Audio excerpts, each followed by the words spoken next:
Alright, so we're going to start by adding 1 cup of oats and 1 cup of water into a blender.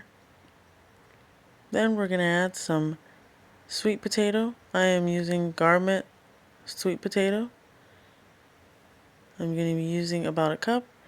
And then I'm also going to be adding vanilla bean powder and some date syrup and some cinnamon. And we're going to add that into the blender. I'm going to add 2 tablespoons of date syrup, 1 teaspoon of cinnamon, and 1 teaspoon of vanilla powder. Now I'm going to add a cup of cornstarch slurry. I'm going to add 3 tablespoons of cornstarch to about a cup of water. And I'm going to create a slurry. And I add that to the blender. And we're going to blend this concoction together until it's very smooth. Once this mixture is completely smooth, we're going to transfer it to a saucepan. And we are going to heat it up until it becomes thickened and reduces in liquid.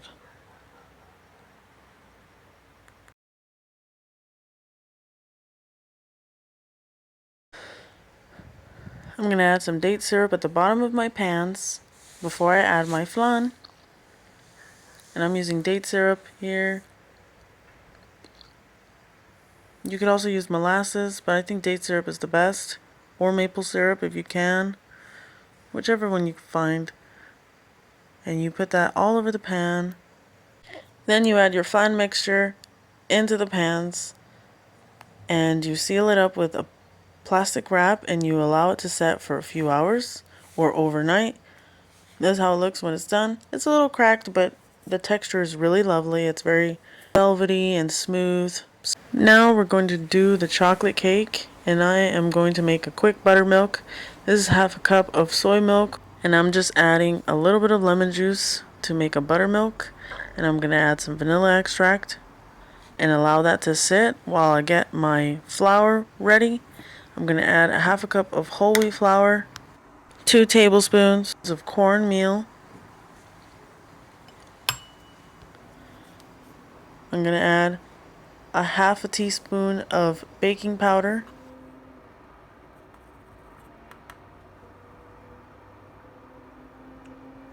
I'm going to add 1/3 of a cup of cocoa powder. I'm going to whisk my flours together.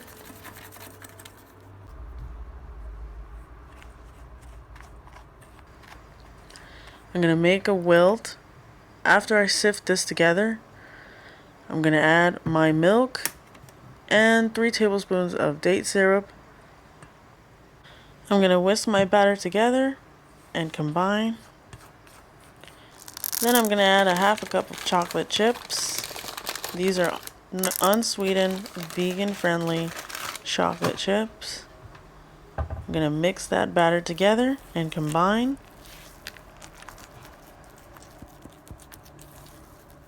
I'm going to add just a little bit of olive oil into a napkin and rub the oil just a little bit, very slightly.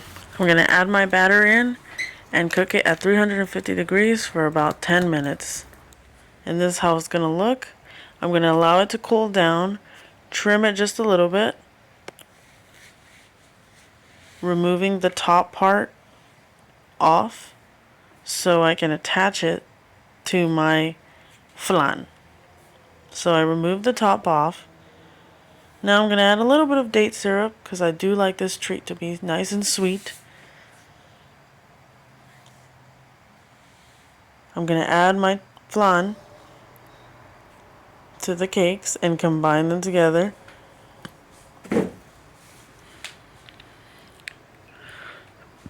And don't those look scrumptious? They look super delicious and enjoyable to have. Okay, so I'm adding my flan all, and once you put the flan on top of the chocolate, you can decide which way you want it. I actually liked an upside down choco-flan, a cakey chocolate side at the top, and the custard velvety smooth texture at the bottom. It tasted really good that way, but you can enjoy it the way that you like. As you can see, it looks super tasty.